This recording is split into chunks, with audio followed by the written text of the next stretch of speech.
Hello, कैसे हैं आप लोग। और आपका इस नई चैनल पर स्वागत है। हम लोग आज से नई सीरीज स्टार्ट करने वाले हैं जिसका नाम है current issues.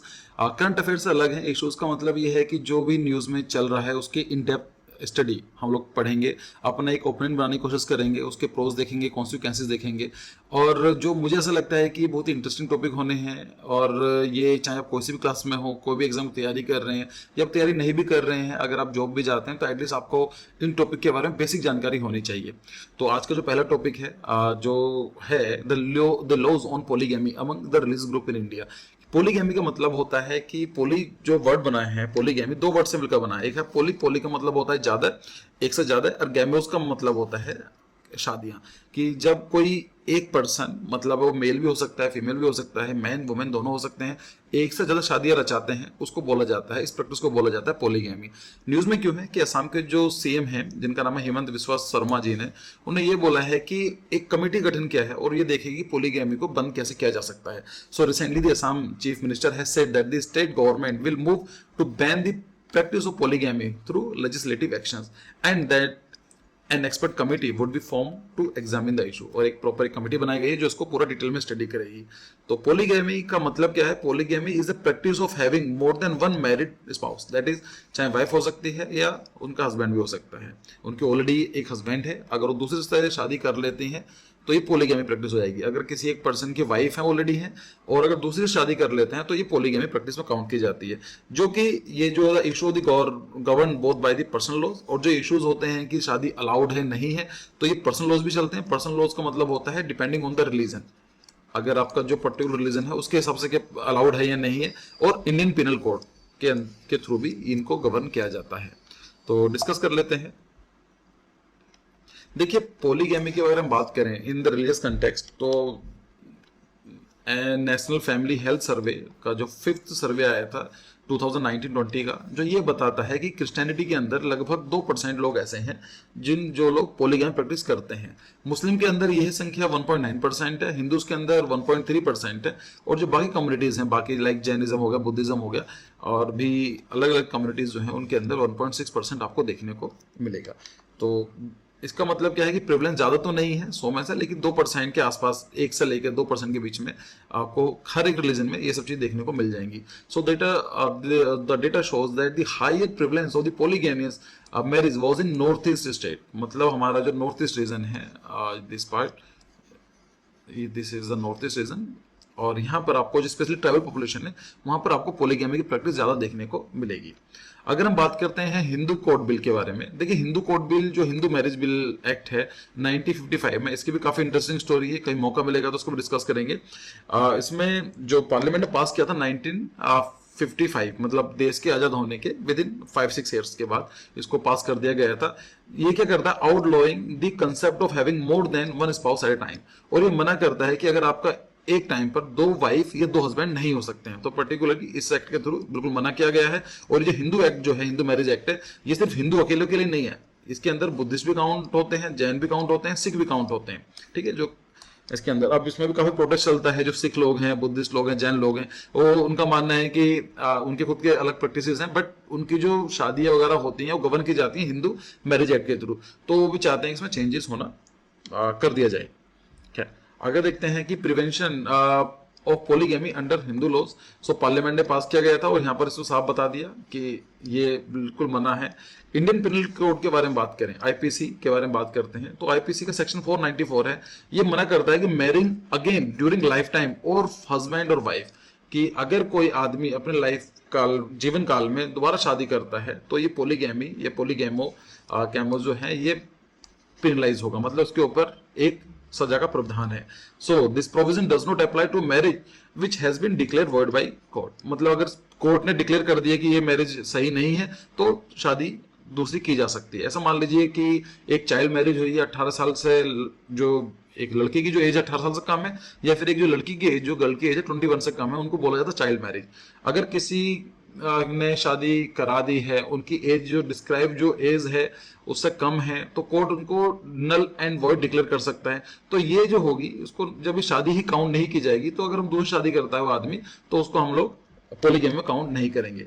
So the laws does not apply if the spouse has been continuously absent, मतलब वो 7 साल से बाहर रहा है, कॉन्टेक्ट में नहीं है for the space of the 7 years, this means a spouse who has deserted the marriage or when his or her whereabout are not known for the 7 years will not bind the other spouse from the remarrying. भाई 7 साल से वो आपका जो husband है या wife है और वो मिल ही नहीं रहे हैं, बात ही नहीं कर रहे हैं, कोई जानकारी नहीं है, तो अगर 7 साल का वेट करने के बाद अगर वो पर्सन दूसरी शादी करता है तो पॉलीगैमी में काउंट नहीं होगा. अगर हम सेक्शन 495 के बारे में बात करें तो इसमें क्या था कि लेट्स से कि एक पर्सन है, उसने उसकी पहले वाइफ हुआ करती थी ए, उसके बाद क्या करा उसने बी के साथ शादी कर ली. तो जो सेक्शन 495 है ये जो सेकंड वाइफ है उसको भी पूरा राइट देता है कि वो भी सुप्रीम कोर्ट या हाई कोर्ट जा सकती हैं कि इस बंदे ने मुझे चीट किया है या इसने गलत काम किया है. ठीक है. So section 495 of the IPC protect the right of the second wife in case of the bigamous marriage. Bigamy का मतलब वो सिंपल है, गैमोस का मतलब होता है मैरिज और बाई का मतलब टू. दो बार अगर किसी की 2 शादी होती है बाइगेमी हो जाती है. पॉलीगैमी एक बड़ा टर्म हो गया कि जिसमें एक से ज्यादा हो गया, तो 2 भी काउंट होंगे 3 भी काउंट होंगे, right. So, however, despite bigamy being an offense, the child born from the bigamous marriage would acquire the same right as a child from the first marriage under the laws. ये होता है कि अगर देखा जाए तो दूसरी शादी अलाउड नहीं है, गलत है, लेकिन उनका बेबी हो जाता है तो जो बेबी के राइट्स होंगे प्रॉपर रहेंगे, मतलब जो उनकी प्रॉपर्टी के डिवाइड होने वाली है वो प्रॉपर मिलेंगे. उसके पीछे लॉजिक सिंपल ये दिया जा सकता है कि बच्चे की कोई गलती नहीं है ना. एक बच्चा दुनिया में आ चुका है तो उसके प्रॉपर राइट्स होने जरूरी हैं. तो ये बात करता है सेक्शन 495. अगर हम बात करें कि अच्छा हिंदू कोर्ट बिल के बारे में तो हम बात करते हैं कि ऐसा भी कोई जगह है जहां पर एक्सेप्शंस हैं. हाँ, देखिए गोवा एक ऐसा अकेला स्टेट है जहां पर यूनिफॉर्म सिविल कोड चलता है. इसके बारे में अलग से बात करूंगा. यूनिफॉर्म सिविल कोड का मतलब यही बात करता है कि जितने भी सिविल प्रोसेस हैं, सिविल इश्यूज हो सकते हैं, शादी, डिवोर्स, प्रॉपर्टी कैरी करना, बच्चों में ट्रांसफर होना, इन सब चीजों को बोला जाता है सिविल प्रोसेस. ये इन सब के लिए एक कॉमन लॉ होना चाहिए इरिस्पेक्टिव ऑफ द रिलीजन. ऐसा नहीं होना चाहिए हिंदूज के अलग है, बुद्ध के अलग है और जैन के अलग है, मुस्लिम के अलग है. तो this is the concept is called uniform civil code.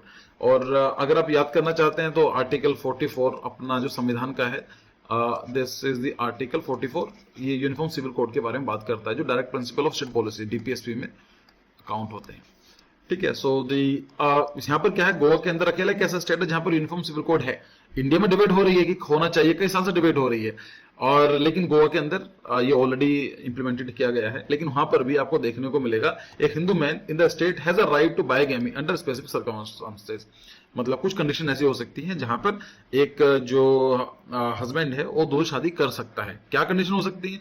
मतलब ये है कि 25 साल की एज में उनकी वाइफ की 25 साल हो गई है और वो शादी उनका बेबी नहीं हुआ है अभी तक, ठीक, कंसीव नहीं कर पा रहे हैं. या फिर ये भी है कि 30 साल की एज हो गई है और अभी तक उन्होंने मेल चाइल्ड को जन्म नहीं दिया है. हाँ, ये बहुत ही डिस्क्रिमिनेटरी है. इसके अंदर वुमेन की या फिर किसी मैन का कुछ रोल नहीं है, लेकिन लॉज हैं तो हम क्या कर सकते हैं. तो ये भी है कि अगर 30 साल मतलब 25 साल से ज्यादा एज हो चुकी है और एक बेबी नहीं हुआ है तो दूसरी शादी की जा सकती है.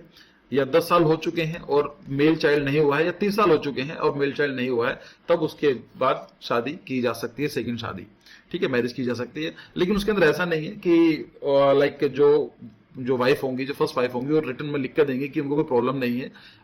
ऐसा नहीं है कि उसने जाकर धोखे से शादी कर ली और ये बोल दिया गया. नहीं, तो फर्स्ट जो वाइफ थी उनकी परमिशन चाहिए होगी.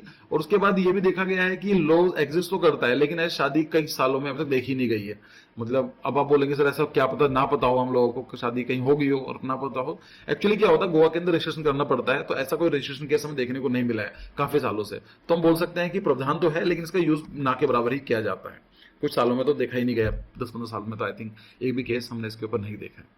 अगर हम बात करते हैं मुस्लिम लॉज के बारे में, देखिए marriage in Islam is govern by the शरीयत लॉ. तो यहाँ पर 1937 में शरीयत लॉ पास किया गया था और जितने भी जो मुस्लिम के इश्यूज होते हैं, चाहे डिवोर्स हो, चाहे मैरिज हो, चाहे प्रॉपर्टी ट्रांसफर करना हो, वो सब के सब शरीयत लॉज के थ्रू चलते हैं.